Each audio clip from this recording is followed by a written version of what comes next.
చేతుల మీదుగా పతాకావిష్కరణ అద్భుతమైనటువంటి ఘట్టం, అపూర్వమైనటువంటి ఘట్టం.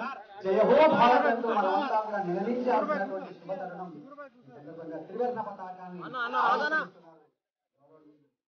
కలెక్టర్ గారు వారి చేతుల మీదుగా త్రివర్ణ పతాకం దగాయమానంగా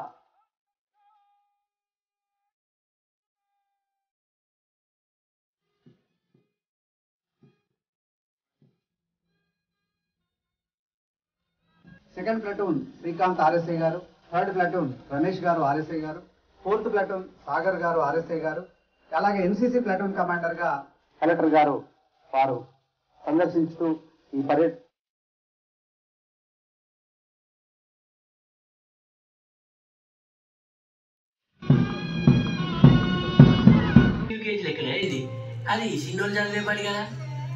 చిన్నపిల్లల బడి కాదు, గాంధీ బాలికల విద్యాలయం.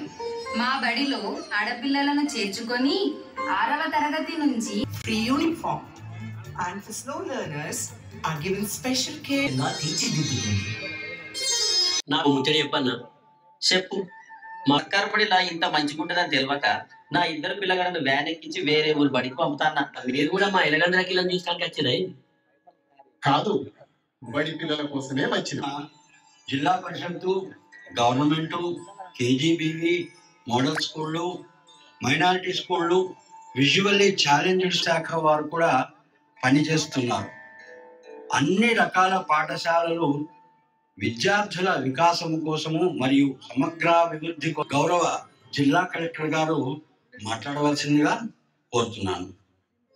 ఎలా ఉంది మన ప్రభుత్వం? మీకోసం ఎన్నో రకాల పాఠశాలలు నిర్వహిస్తున్నది. అన్ని పాఠశాలలు మీ వికాసాలే రేపటి పౌరులు. 75వ గణతంత్ర దినోత్సవ వేడుకల సందర్భంగా ఇక్కడకు విచ్చేసిన మీ అందరికీ మరియు జిల్లాలోని ప్రజల అందరికీ నా హృదయపూర్వక గణతంత్ర దినోత్సవ శుభాకాంక్షలు తెలుపుతున్నాను. ఎందరో త్యాగధనుల పోరాటాల ఫలితంగా 1947 ఆగస్టు 15న మన దేశానికి స్వాతంత్రం లభించింది. ప్రజాస్వామ్యం, లౌకికవాదం బునాదిగా మన భారతరత్న డాక్టర్ బిఆర్ అంబేద్కర్ గారు రచించిన రాజ్యాంగం 1950 జనవరి 26 నుండి అమలులోకి రావడంతో భారతదేశంలో సర్వసత్తాక ప్రజాస్వామ్యం గణతంత్ర రాజ్యాంగ అవతరించడంతో గణతంత్ర దినోత్సవాన్ని గొప్ప జాతీయ పండుగగా మనము జరుపుకుంటున్నాం. త్యాగధనులందరినీ ఈ సందర్భంగా స్మరించుకుంటూ జోహార్లు అర్పిస్తున్నాను.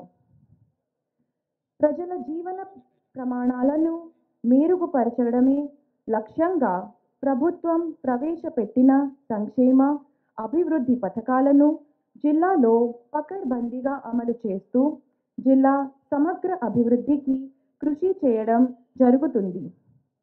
కరీంనగర్ జిల్లా సమగ్ర అభివృద్ధి కోసం అమలు చేస్తున్న పలు అభివృద్ధి సంక్షేమ కార్యక్రమాల ప్రగతిని మీ ముందు ఉంచడం నా కర్తవ్యంగా భావిస్తున్నాను. మహిళలకు గౌరవాన్ని, ఆత్మరక్షణను, భద్రతను కల్పించే దిశగా తెలంగాణ ప్రభుత్వం ఆర్టీసీ బస్సులో బాలికలు, మహిళలు మరియు థర్డ్ జెండర్లకు రావత్ తెలంగాణ రాష్ట్రంలో ఎక్కడి నుండి ఎక్కడికైనా ఉచితంగా ప్రయాణం చేసేలా ప్రభుత్వం మహాలక్ష్మి పథకానికి రూపకల్పన చేసింది.